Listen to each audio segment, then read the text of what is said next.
사도신경으로서 우리의 신앙을 고백합니다. 전능하사 천지를 만드신 하나님 아버지를 내가 믿사오며 그 외아들 우리 주 예수 그리스도를 믿사오니 이는 성령으로 잉태하사 동정녀 마리아에게 나시고 본디오 빌라도에게 고난을 받으사 십자가에 못 박혀 죽으시고 장사한 지 사흘 만에 죽은 자 가운데서 다시 살아나시며 하늘에 오르사 전능하신 하나님 우편에 앉아 계시다가 저리로서 산자와 죽은 자를 심판하러 오시리라. 성령을 믿사오며 거룩한 공회와 성도가 서로 교통하는 것과 죄를 사하여 주시는 것과 몸이 다시 사는 것과 영원히 사는 것을 믿사옵나이다. 아멘.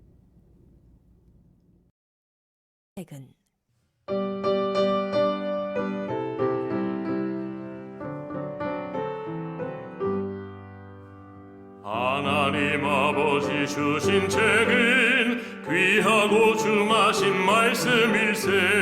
기쁘고 반가운 말씀 중에 날 사랑한단 말 참 좋도다. 주께서 나를 사랑하니 즐겁도다 즐겁도다. 주께서 나를 사랑하니 나는 참 기쁘다. 구속의 은혜를 저버리고 어긋난 딴 길로 가다가도 예수의 사랑만 생각하면 곧 다시 예수께 돌아오리. 주께서 나를 사랑하니 즐겁도다 즐겁도다. 주께서 나를 사랑하니 나는 참 기쁘다. 구주의 영광을 바라보며 예수의 이름을 찬양하리. 영원히 찬양할 나의 노래 예수의 이름이 귀하도다. 주께서 나를 사랑하니 즐겁도다 즐겁도다. 주께서 나를 사랑하니 나는 참 기쁘다. 주 예수 날 사랑하시오니 나 또한 예수를 사랑하네. 날 구원하시려 내려오사 십자가 위에서 죽으셨네. 주께서 나를 사랑하니 즐겁도다 즐겁도다. 주께서 나를 사랑하니 나는 참 기쁘다. 주 예수 날 사랑하시오니 마귀가 놀라서 물러가네. 주 나를 이렇게 사랑하니 그 사랑 어떻게 보답할까. 주께서 나를 사랑하니 즐겁도다 즐겁도다. 주께서 나를 사랑하니 나는 참 기쁘다.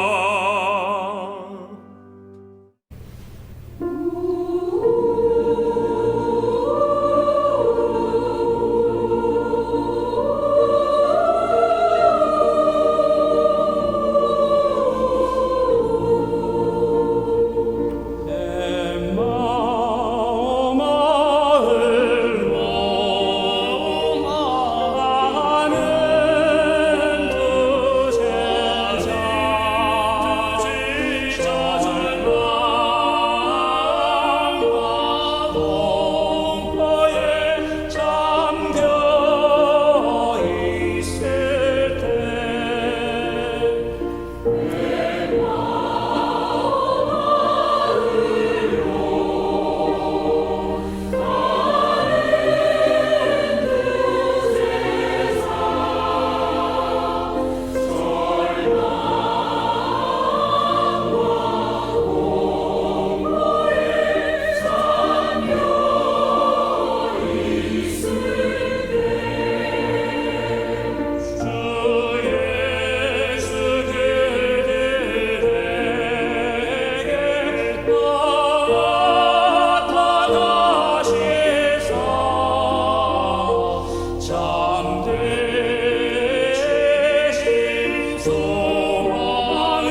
마음을 모아 기도드리겠습니다.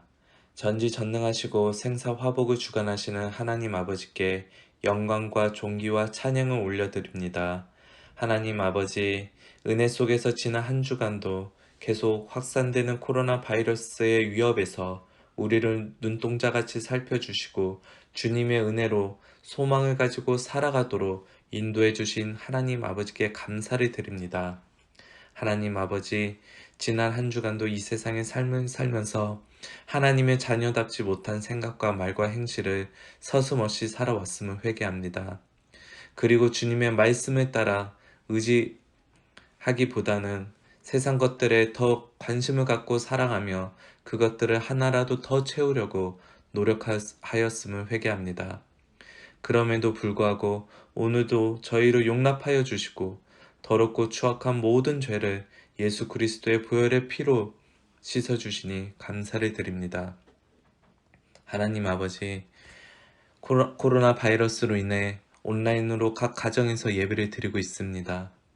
오랜 기간 동안 드리지 못함으로 영적으로 게으르지 않게 하여 주시고 우리의 마음이 차갑지도 않고 뜨겁지도 않는 미지근한 마음이 아니라 항상 깨어있는 자들이 되게 하여 주시고 하나님께 더 가까이 나가 말씀과 기도와 찬양으로 무장하여 우리의 신앙의 위기를 극복하게 하여 주시옵소서. 그리고 각 가정마다 가족들이 모여 기도하며 말씀을 나누며 찬양함으로 성령 충만한 가정으로 세워져 나가게 하여 주시옵소서. 우리 밴쿠버 영성교회를 위해서 기도합니다. 하나님이 친히 세우신 우리 밴쿠버 영성교회가 힘들고 어려울 때일수록 고난 가운데서 주님의 뜻을 담아내기에 힘쓰는 교회가 되게 하여 주시고 이 시대에 우리 교회를 향한 주님의 뜻이 무엇인지를 분별할 수 있는 교회가 됨으로써 주님의 형상을 더욱 분명하게 드러낼 뿐만 아니라 밴쿠버 지역에 죽어가고 있는 영혼들 구원의 길로 인도하는 방주가 되게 하여 주시옵소서. 오늘도 예비하신 주님의 복된 말씀을 들고 단위에 서시는 주님의 사자에게 능력과 권세를 7배 더하셔서 말씀을 선포하실 때마다 하나님의 신령한 비밀을 깨달아 알므로 우리 모두가 변화받는 시간이 되게 하여 주시옵소서. 예배의 첫 시간부터 마치는 시간까지 홀로 영광 받으시오며 말씀이 육신되어 우리 안에 거하시는 주 예수 그리스도의 이름으로 감사하며 기도를 드립니다. 아멘. 예, 오늘 성경 말씀은 누가복음 24장 13절에서 35절까지 있는 말씀입니다. 그날에 그들 중 둘이 예루살렘에서 25리 되는 엠마오라 하는 마을로 가면서 이 모든 된 일을 서로 이야기하더라. 그들이 서로 이야기하며 문의할 때에 예수께서 가까이 이르러 그들과 동행하시나 그들의 눈이 가리워져서 그인 줄 알아보지 못하거늘 예수께서 이르시되 너희가 길 가면서 서로 주고받고 하는 이야기가 무엇이냐 하시니 두 사람이 슬픈 빛을 띠고 머물러 서더라. 그 한 사람인 글로바라 하는 자가 대답하여 이르되 당신이 예루살렘에 체류하면서도 요즘 거기서 된 일을 혼자만 알지 못하느냐. 이르시되 무슨 일이냐. 이르되 나사렛 예수의 일이니 그는 하나님과 모든 백성 앞에서 말과 일에 능하신 선지자이거늘 우리 대제사장들과 관리들이 사형 판결에 넘겨주어 십자가에 못 박았느니라. 우리는 이 사람이 이스라엘을 속량할 자라고 바랐노라. 이뿐 아니라 이 일이 일어난 지가 사흘째요. 또한 우리 중에 어떤 여자들이 우리를 놀라게 하였으니 이는 그들이 새벽에 무덤에 갔다가 그의 시체는 보지 못하고 와서 그가 살아나셨다 하는 천사들의 나타남을 보았다 함이라. 또 우리와 함께 한 자 중에 두어 사람이 무덤에 가 과연 여자들이 말한 바와 같음을 보았으나 예수는 보지 못하였느니라 하거늘 이르시되 미련하고 선지자들의 말한 모든 것을 마음에 더디 믿는 자들이요 그리스도가 이런 고난을 받고 자기의 영광에 들어가야 할 것이 아니냐 하시고 이에 모세와 모든 선지자의 글로 시작하여 모든 성경에 쓴 바 자기에 관한 것을 자세히 설명하시니라. 그들이 가는 마을에 가까이 가매 예수는 더 가려 하는 것 같이 하시니 그들이 강권하며 이르되 우리와 함께 유하사이다. 때가 저물어 가고 날이 이미 기울었나이다 하니 이에 그들과 함께 유하러 들어가시니라. 그들과 함께 음식 잡수실 때에 떡을 가지사 축사하시고 떼어 그들에게 주시니 그들의 눈이 밝아져 그인 줄 알아보더니 예수는 그들에게 보이지 아니하시는지라.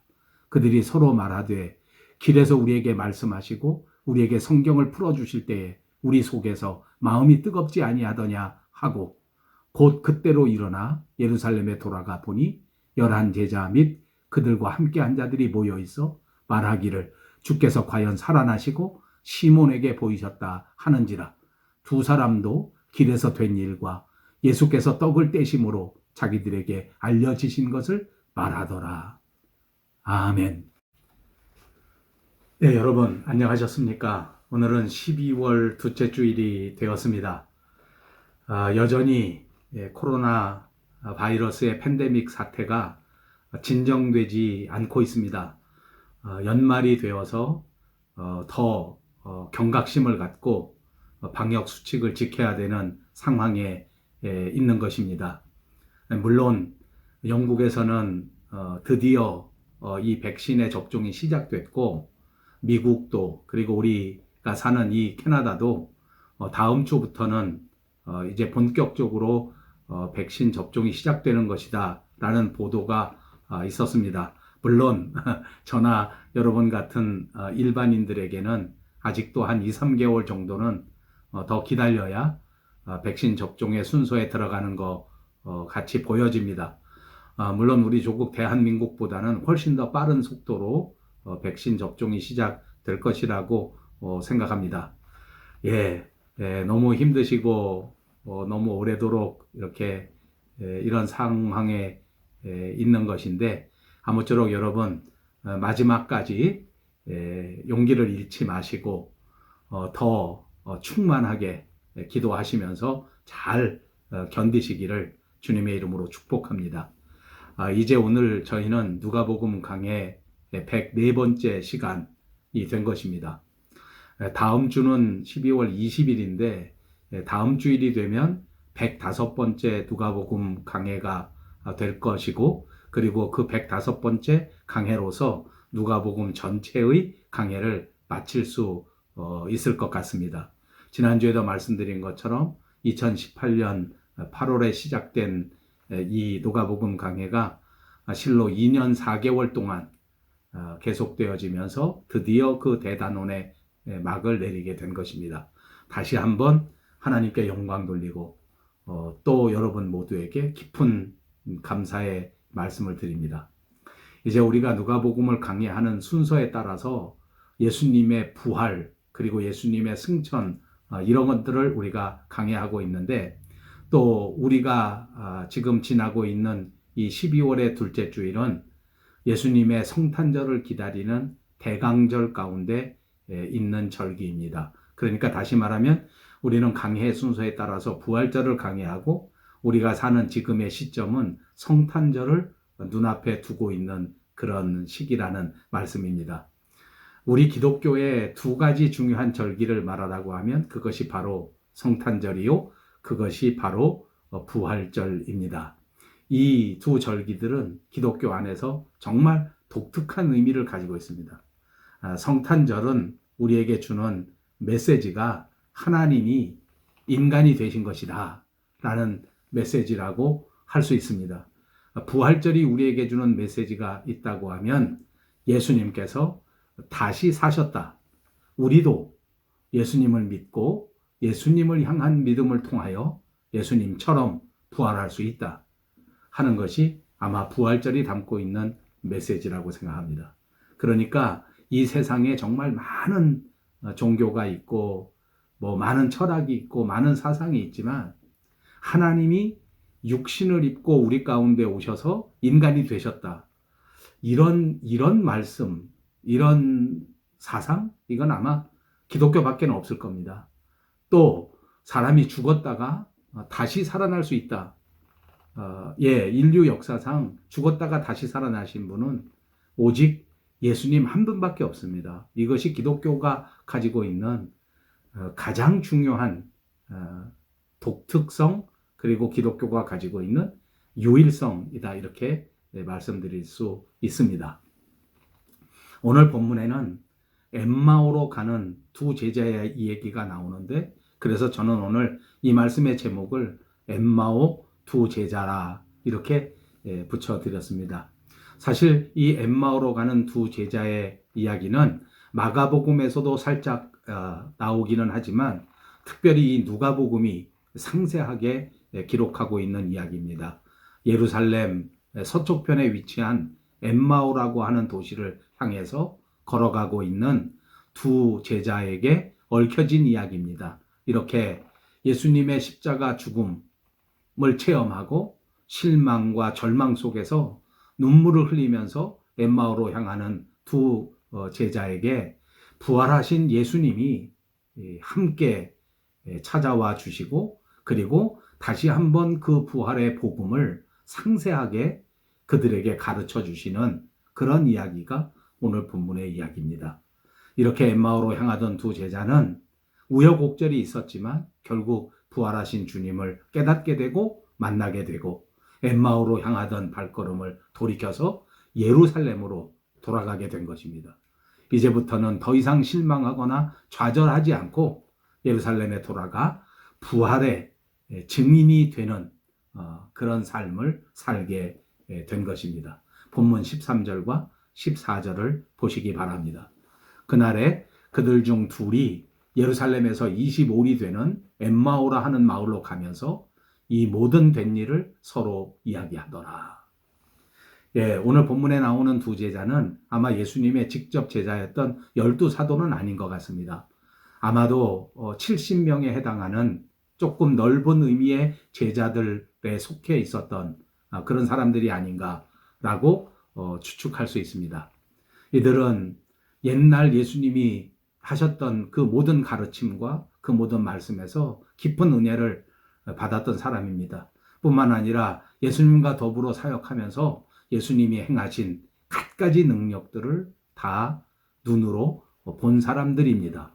예수님이 귀신을 내쫓고 바람과 바다를 잔잔케 하시고 또 죽은 자를 살려내시는 이런 엄청난 능력의 사건들을 모두 눈으로 목도한 사람들이란 말입니다.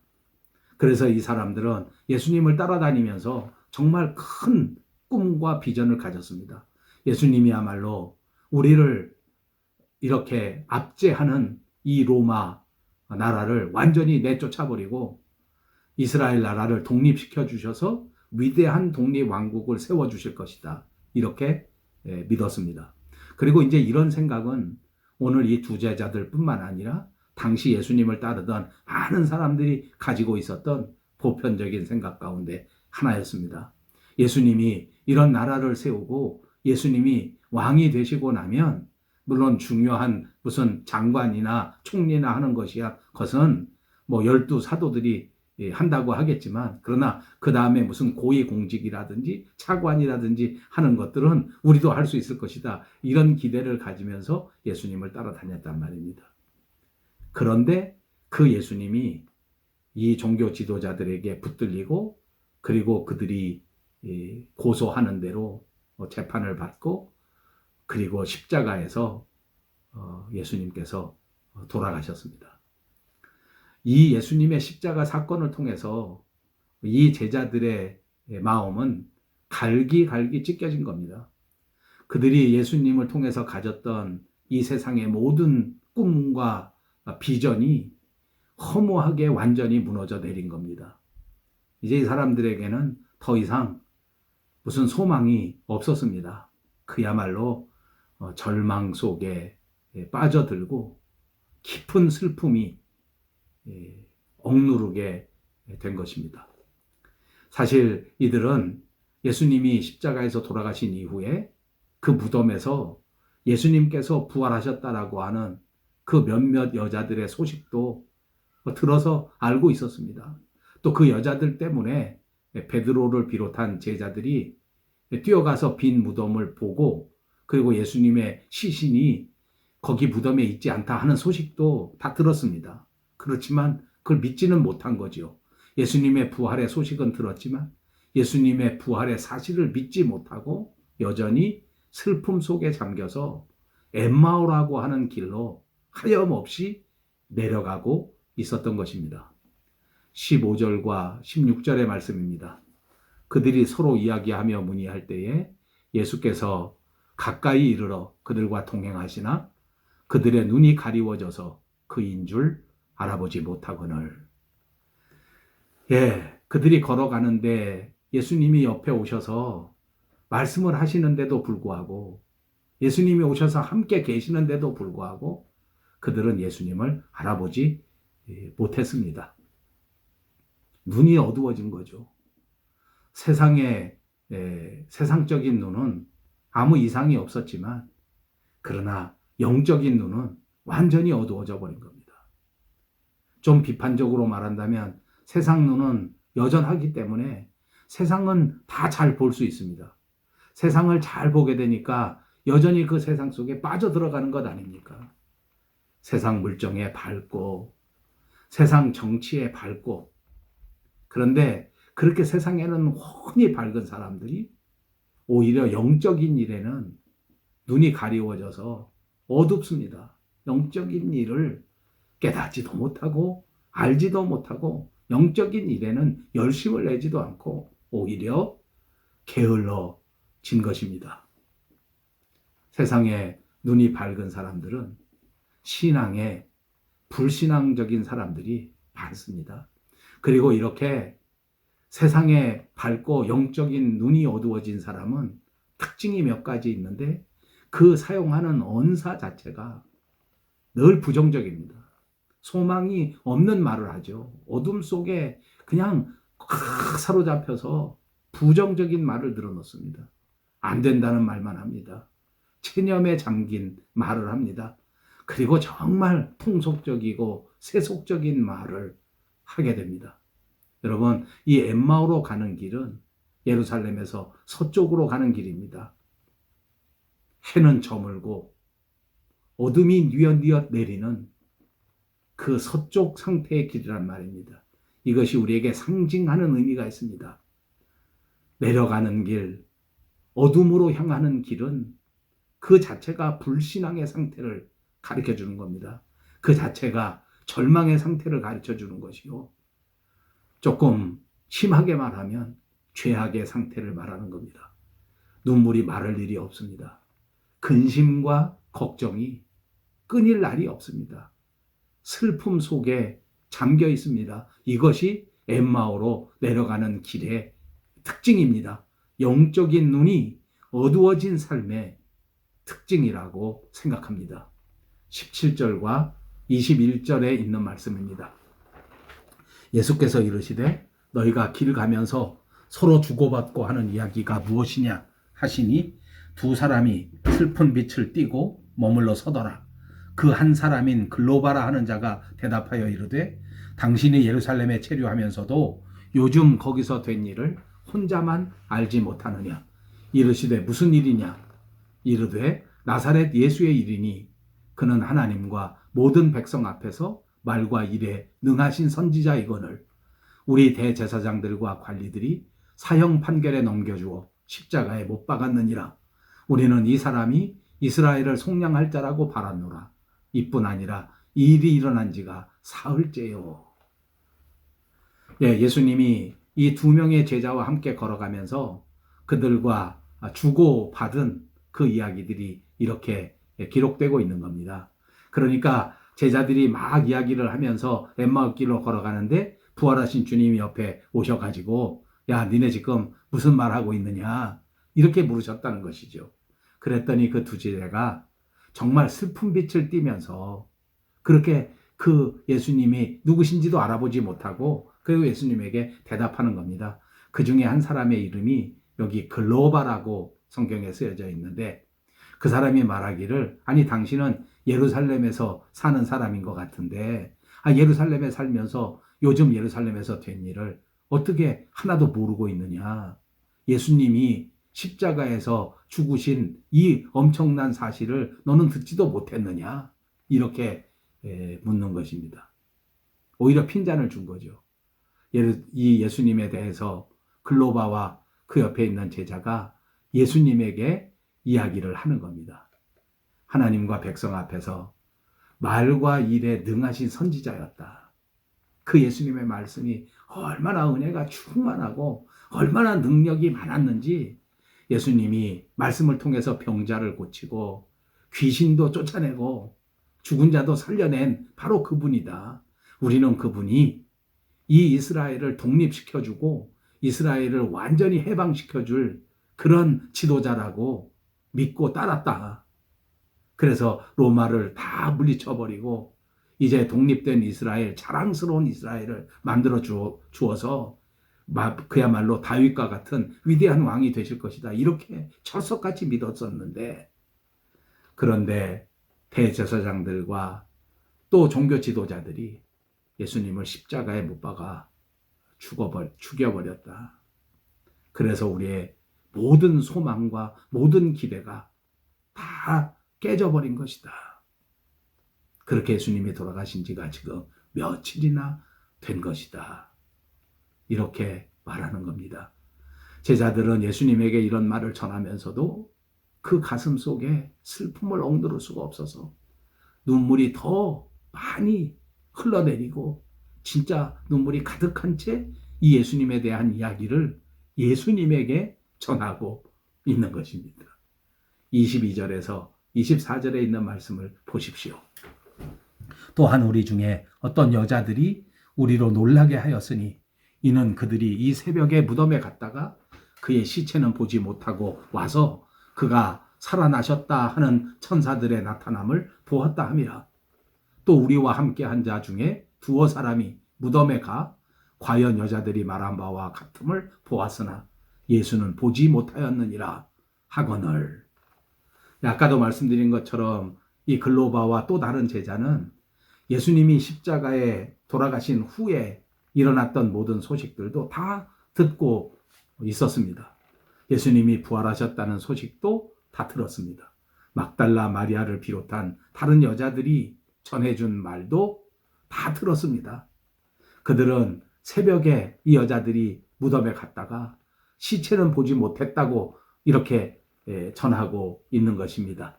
천사를 만나서 예수님이 죽은 자 가운데 계시지 아니하시고 말씀하신 그대로 다시 살아나셨다 하는 메시지도 다 들었다고 그렇게 증거하고 있는 것입니다.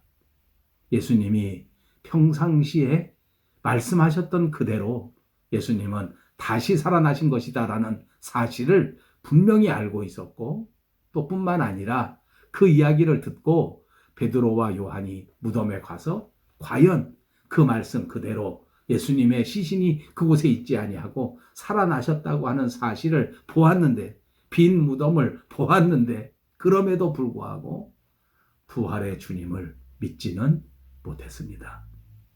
예수님이 하셨던 그 말씀이 마음속에서 기억나지가 않았습니다. 말씀이 떠오르지 않으니까 믿음이 생겨지지 않는다는 정말 중요한 교훈을 이 대목에서 우리는 깨달을 수 있는 것입니다. 25절에서 27절입니다.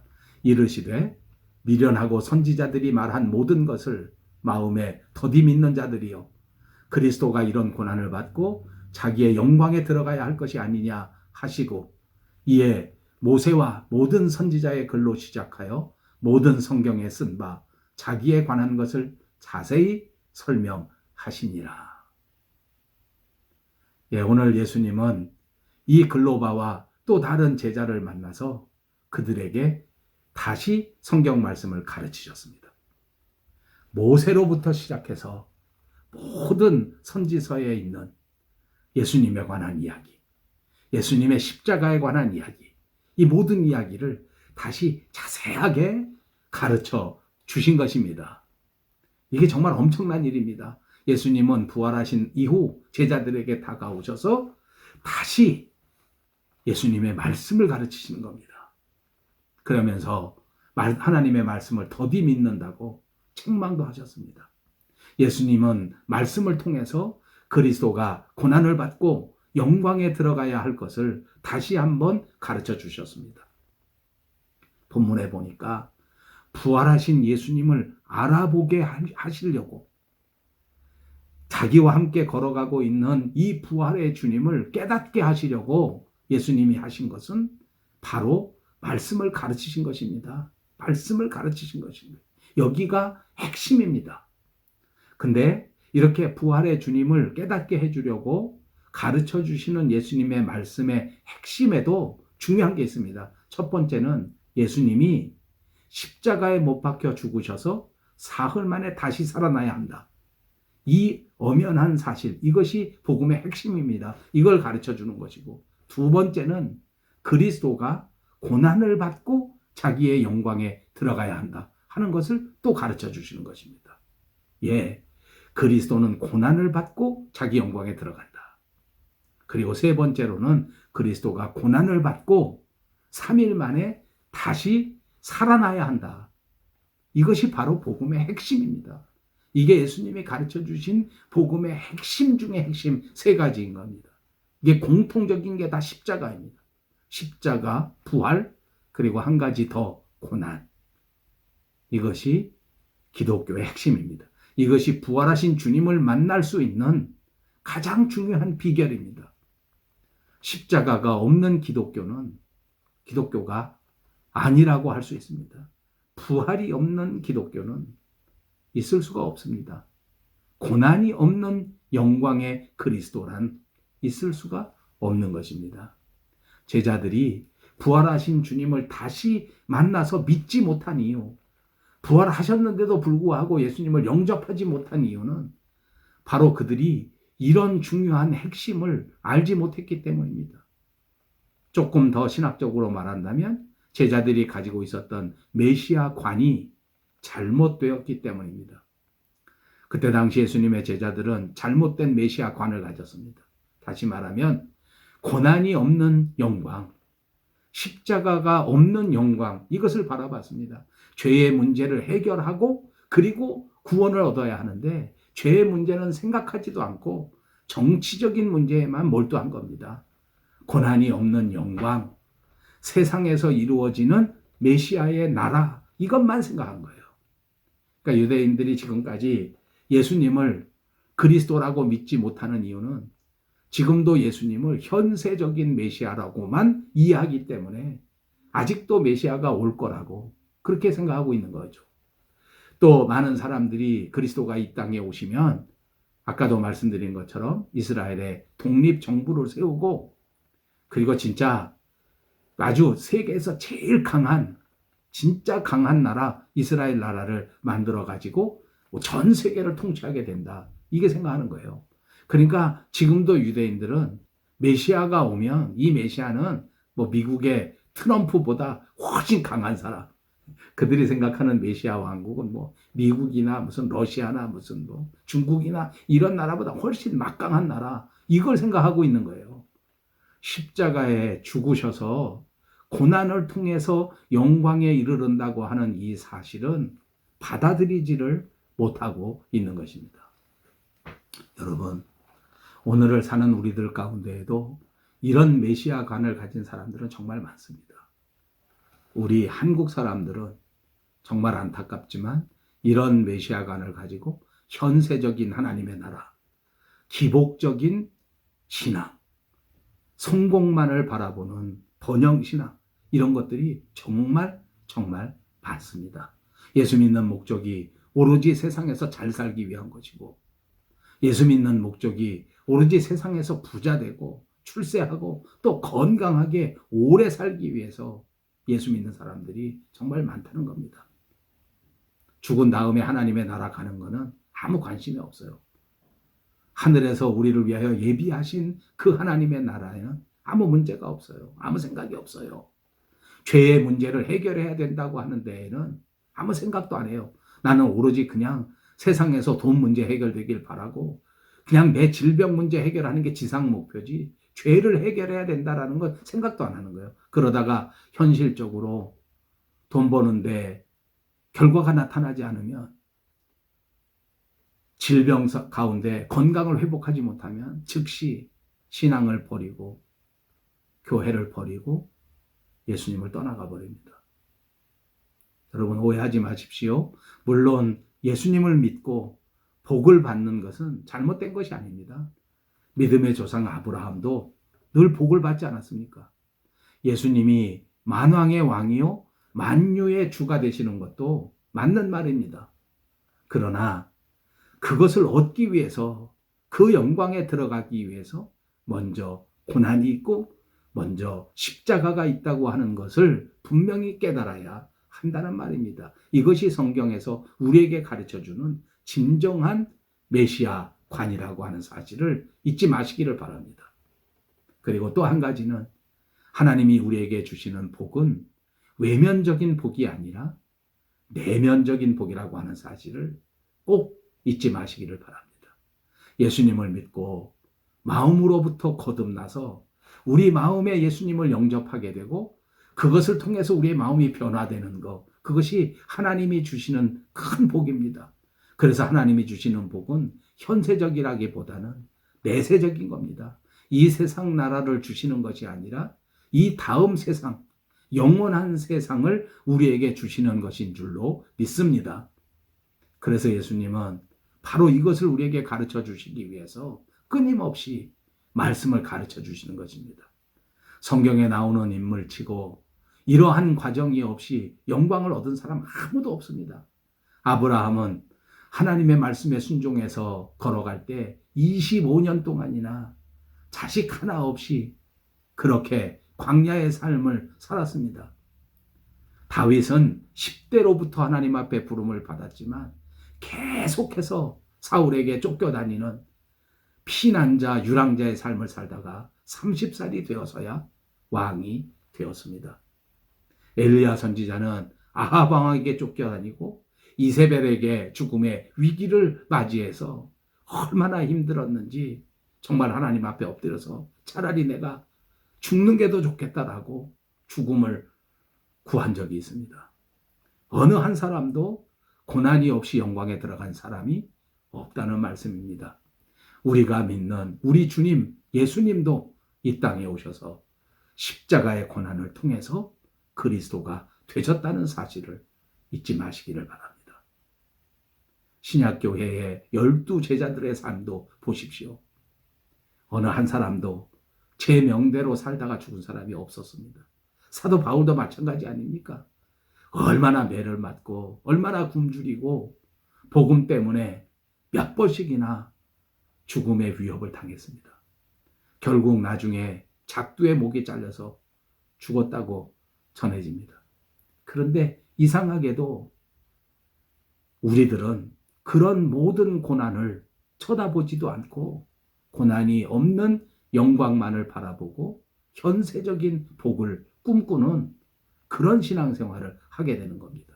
그래서 조금만 고난이 오면 그냥 포기해버리고 불평해버리고 예수님도 부인해버리고 교회도 부인해버리는 그런 모습을 보이는 것입니다. 이런 생각을 가지고 살면 오늘 엠마오로 가는 제자들처럼 예수님이 옆에 오셔도 예수님을 쳐다보고도 예수님을 믿지 못하게 된단 말입니다. 그러므로 사랑하는 여러분, 우리는 고난도 받을 각오를 해야 될 줄로 믿습니다. 이 세상에서 십자가를 질 결단을 가지고 살아가시기를 주님의 이름으로 축복합니다. 십자가를 지셔도 고난을 받아도 결단코 망하는 것이 아닙니다. 반드시 십자가 이후에 그 고난 이후에 영광이 있다고 하는 사실입니다.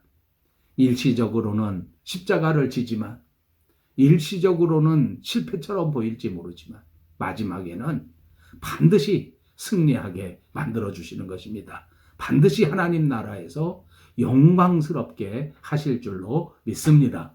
28절에서 32절입니다.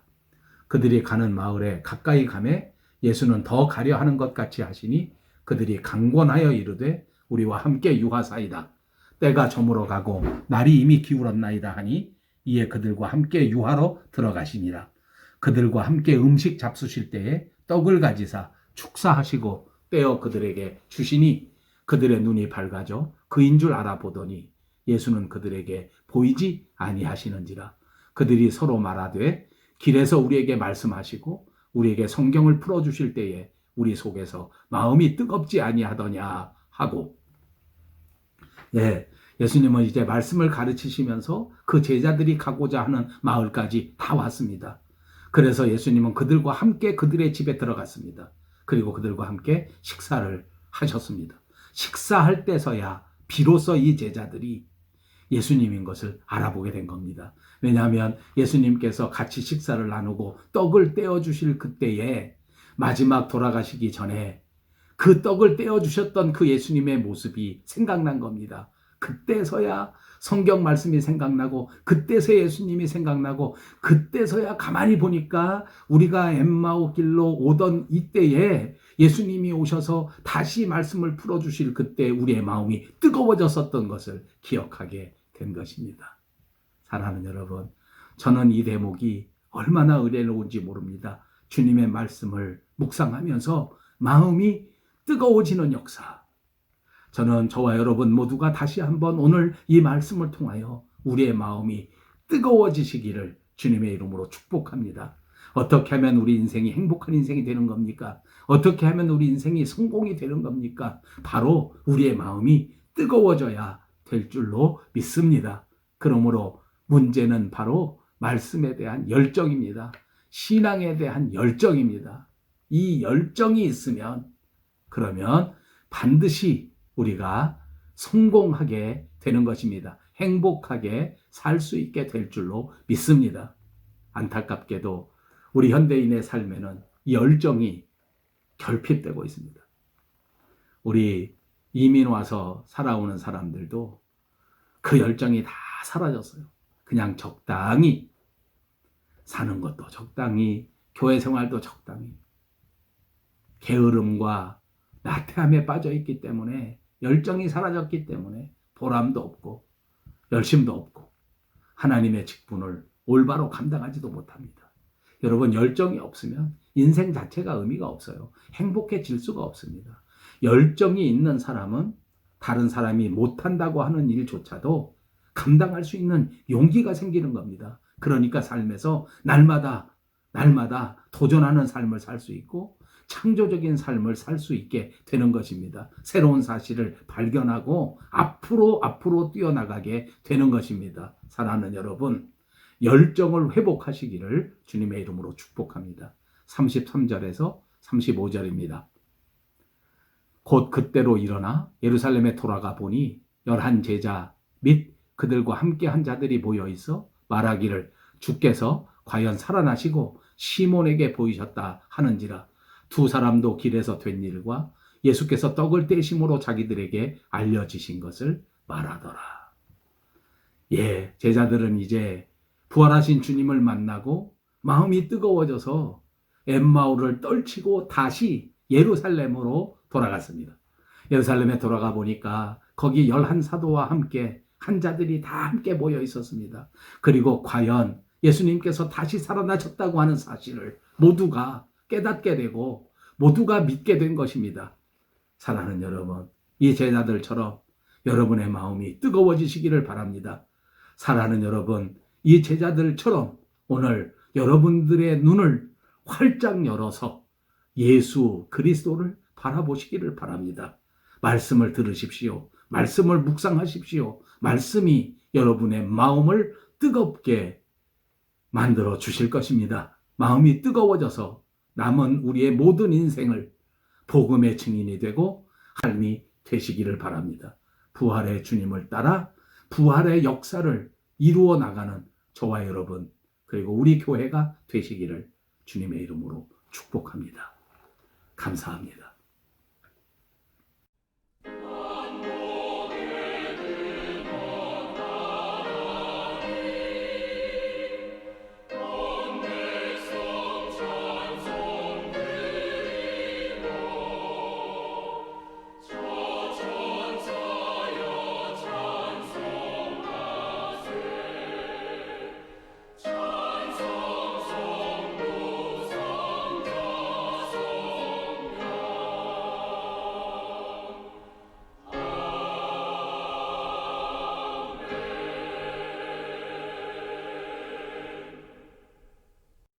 지금은 우리 주 예수 그리스도의 은혜와 하나님 아버지의 극진하신 사랑과 성령님의 감동, 감화, 그리고 충만케 하시는 역사가 오늘 엠마오로 향하던 두 제자들에게 나타나 주신 예수님의 말씀을 듣고 다시 한번 마음이 뜨거워져서 예루살렘으로 돌아가 복음의 증인으로 살았던 삶을 바라보면서 우리도 다시 한번 말씀을 통하여 우리의 마음이 뜨거워짐으로 복음의 증인이 되고 하나님 나라의 일꾼으로 살아가기를 다짐하는 귀한 권속들 머리머리 위에와 사랑하는 우리 밴쿠버 영성교회 위에 그리고 온 누리 위에 이제로부터 영원토록 함께 계실지어다.